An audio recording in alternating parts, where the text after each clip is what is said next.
If you can't make ends meet with a take-home pay of $2,500, get out! Saying this, my husband forced me to leave. When I woke up the next day, I found a large number of incoming calls from my husband. Hey, where's the key to the safe? That's the type that can only be opened with a PIN code. Then, my husband went through hell. My name is Amelia, and I'm a 32-year-old office worker. My husband Lucas and I have been married for almost 3 years. We were originally classmates in college and started dating when we met again at a class reunion. At the time, I was heartbroken after being dumped by my longtime boyfriend. I reconnected with Lucas for the first time in a long time and felt comfortable with him, which brought back the nostalgic feeling I had when I was a student. We started going out for drinks after work and started dating. Since we had been friends since school, we didn't have to worry about each other, and I was able to talk about many things and be myself. We continued to date well, and after about a year of dating, we decided to get married. I was almost 30 years old, and I wanted to get married while I was still in my 20s. Lucas was working for a company that paid him a low salary, but he seemed to work hard, and I was working as a company employee myself, so I knew life would be fine. We then officially got married. In the beginning, we had a lot of fun because we were newlyweds. Just being together every day made me happy. But as we continued our married life, there was something that bothered me a little. My husband did not do any housework at all. I was the one who cooked, cleaned, and did the laundry. Hey, why don't you do a little bit of the housework too? It's hard for me because I'm the one who has to do all the chores. I complained to my husband, but he would not listen to me at all. I've never done housework before. I see. My husband had lived at home since he was born and had never cooked or washed a day's laundry. I had no idea that he had never done that much housework. Then you can learn little by little. I'll teach you, I suggested to my husband, but he refused. No, I always work late. There's no way I'm going to do the housework after that. My husband certainly works overtime every day, but I didn't really understand why I was the only one who had to shoulder this additional burden. Besides, I made more money than my husband, who worked a lot of overtime and came home late. So I was not satisfied with the situation where I was the only one who had to do the housework. However, my husband stubbornly refused to do the housework. I'm the head of the family, and I work hard. As a wife, I need you to support the family. If that's the case, I want you to earn more money. But I couldn't say such a thing, and I had no choice but to do the housework by myself. I was dissatisfied with many things, but I still liked my husband, so I did my best at housework and continued to work hard. But then, my husband made an unexpected comment. It was one day at dinner. Amelia, when are you going to stop working? What? What do you mean? When you become a wife, you quit your job and focus on the family, right? Wait a minute. I'm not going to quit my job. Huh? Don't be ridiculous. I've been told at work that it's impossible for a wife not to be a housewife. Don't embarrass me anymore. So quit your job right now. I was surprised to hear my husband suddenly say such a thing. I don't know if it was a co-worker or boss who said that to him. But ain't the people at his company crazy too? It's normal for both people to work nowadays, and if anything, my salary is higher than my husband's.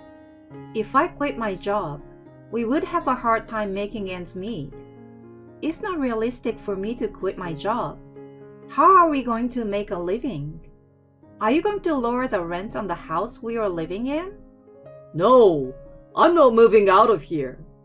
Why should we have to lower our quality of life than we do now? That being said, your take-home pay is $2,500, so you're going to have to save money to make ends meet. The rent for this room right now is $2,000. That leaves you with only $500 left. It's the job of a stay-at-home wife to make ends meet. I was absolutely mortified when my husband started talking like this. I wondered if he had any concept of utilities, water, electricity bills, and so on. $500 a month is just barely enough for food. There's no way we can make a decent living. I pleaded desperately, but my husband would not listen to me at all. I've never had any problems before I got married, so you just have to make it work. I was taken aback by my husband's unreasonable attitude. My husband had been living at home with his parents, so it would have cost him very little money to begin with. I would not like him to impose his sense of that time on me. However, my husband insisted that I become a full-time housewife, and I had no choice but to comply with his request. With a downcast look on my face, I asked my boss for advice. Amelia, are you sure you want to quit? My husband really wants me to be a full-time housewife. Oh no. Are you sure there's nothing you can do about it? He won't listen to me at all, no matter what I say.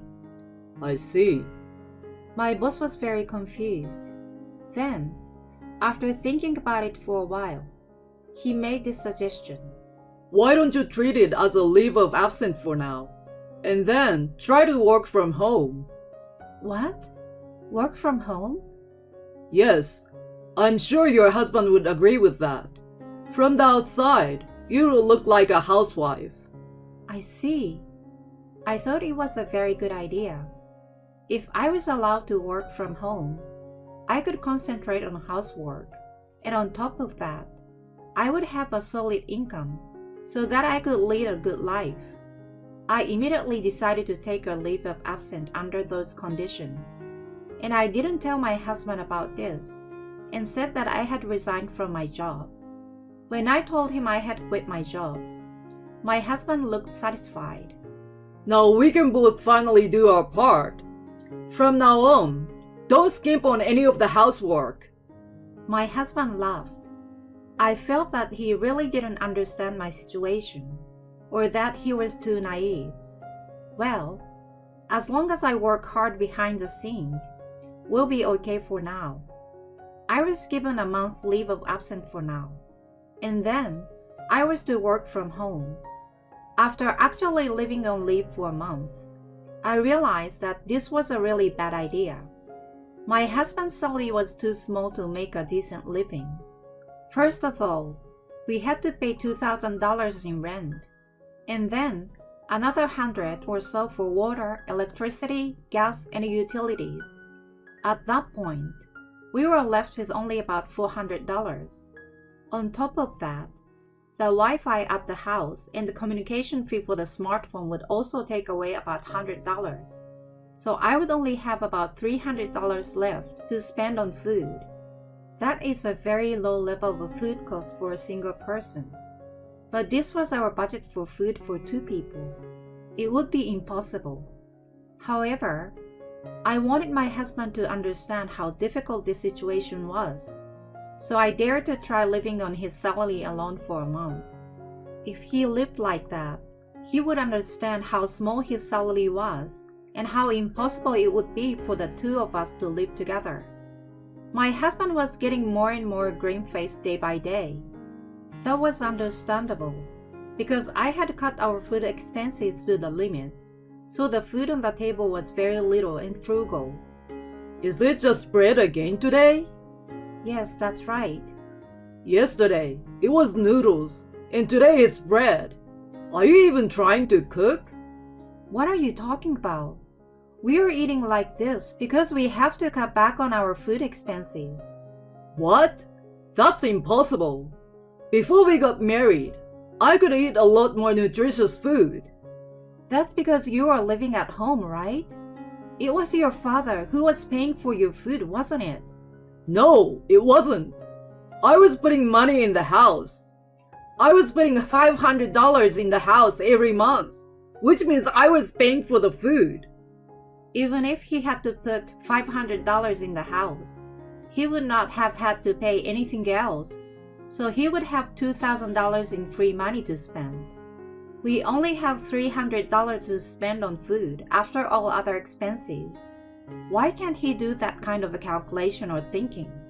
I didn't think that my husband was such an uncommunicative and uncommon person. Is he out of his mind, working for a bad company that only makes this much money even though he works overtime every day? I even had such suspicions.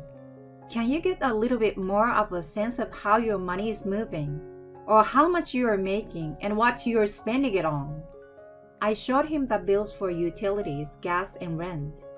If I went this far, he would understand how difficult it is to live on my husband's salary alone. But my husband would not even look at them. Cut the crap. I've had a normal, trouble-free life. It's your fault that my meals are frugal and that we can't make ends meet. Now that you're a housewife, you should do better. My husband yelled at me and went back to his room. With a sigh, I put the dishes he had finished eating in the sink and washed them, leaving them on the dining table. I didn't think he was like this before we got married. I guess you can't really understand a person's nature until you live with them.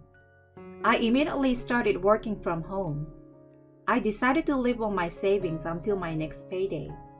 Even so, I decided to live on my husband's take-home pay of $2,500 plus a little extra, so that we could save as much as possible.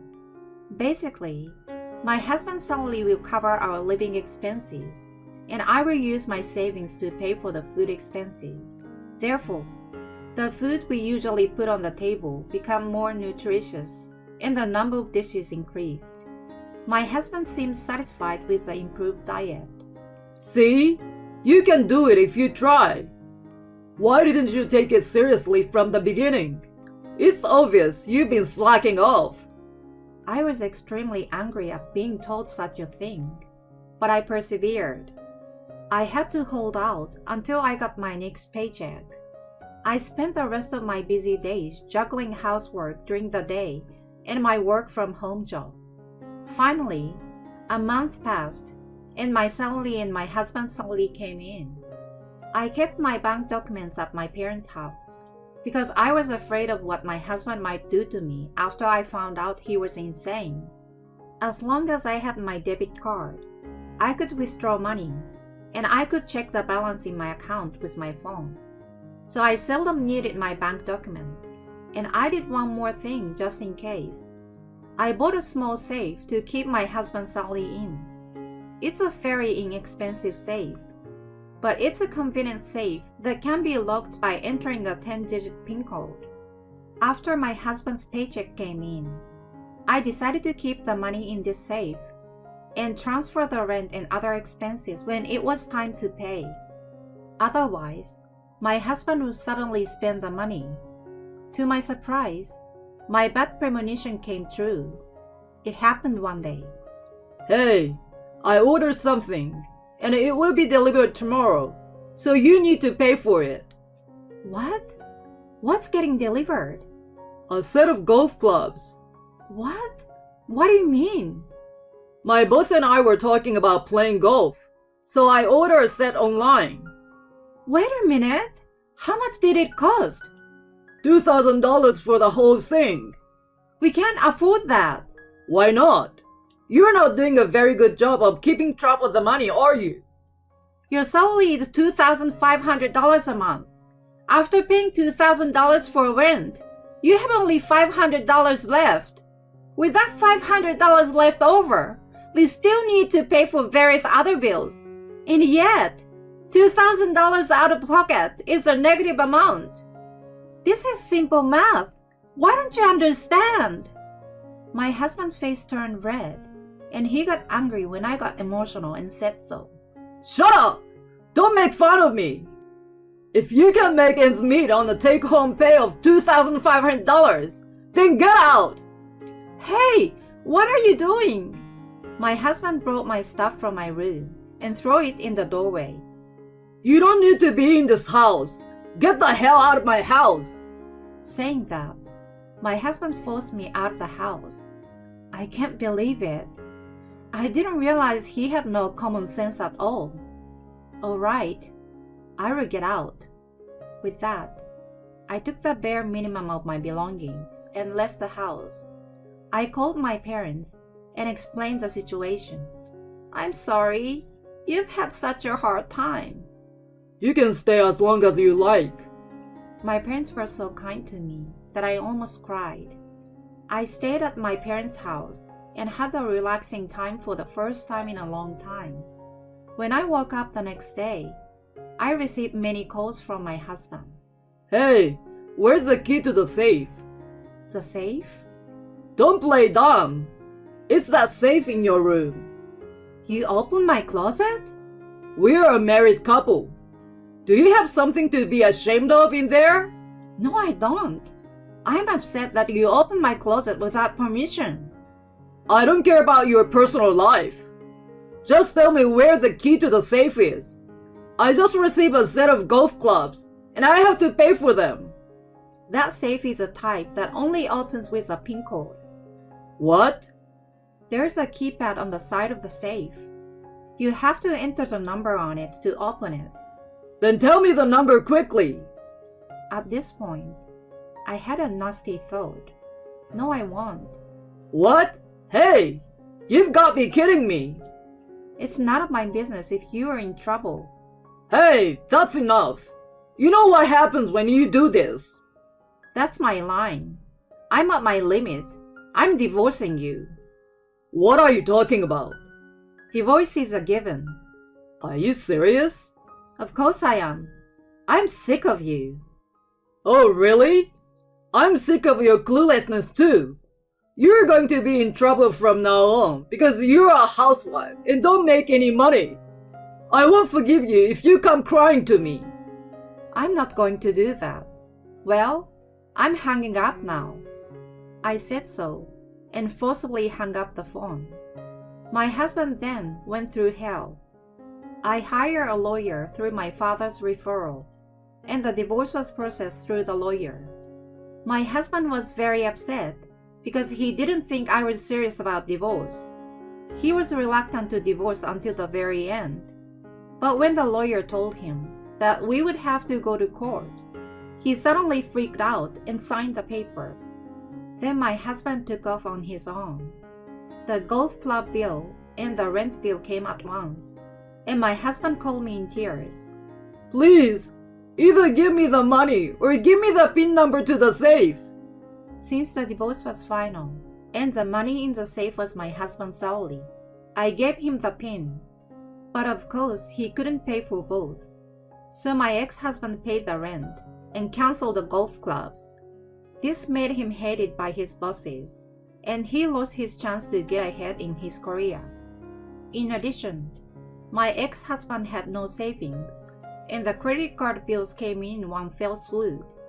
He had originally saved money because he had stayed at home all the time when he was single, and he had not been concerned about it at all during his previous marriages because his credit card was deducted from his savings when he used it. But when he tried to buy golf clubs, he thought it was strange because he couldn't use his credit card. He later realized that the reason was that there was no more money in his account. He had been using his credit card as usual without knowing that, and he had received a credit card bill for a considerable amount of money. My ex-husband immediately tried to ask his parents for help, but he had explained to them about our marriage and told them that we were getting a divorce. My in-laws apologized for their stupid son and said that from now on, they themselves would no longer spoil him. So they are ignoring my ex-husband without dealing with him when he asks for help. My ex-husband called me crying and asking me to help him as his ex-wife because no one would help him. I told him that I was a stranger now and that he should stop calling me, and I hung up and blocked his number. Then I heard a rumor that my ex-husband had quit his job, moved to a place with much cheaper rent, and was living a frugal life while working part-time. And I heard that he regrets his lack of common sense until now. I will never get back with him, but I think it's great that he's reflecting on his past. I hope that from now on, he will have a strong sense of finances and live a life that fits his budget. Meanwhile, I'm living peacefully with my parents while working from home. I told my boss that I would go back to work because of the divorce, but he said I could choose whichever I wanted, so I chose to work from home. I chose to work from home because I found it easier to concentrate on my work and achieve results. And recently, I have started a second job, which has allowed me to increase my savings quickly. I will continue to work hard and save money to increase my assets and make my life easier in the future. For now, I intend to save enough assets to semi-retire within 5 years.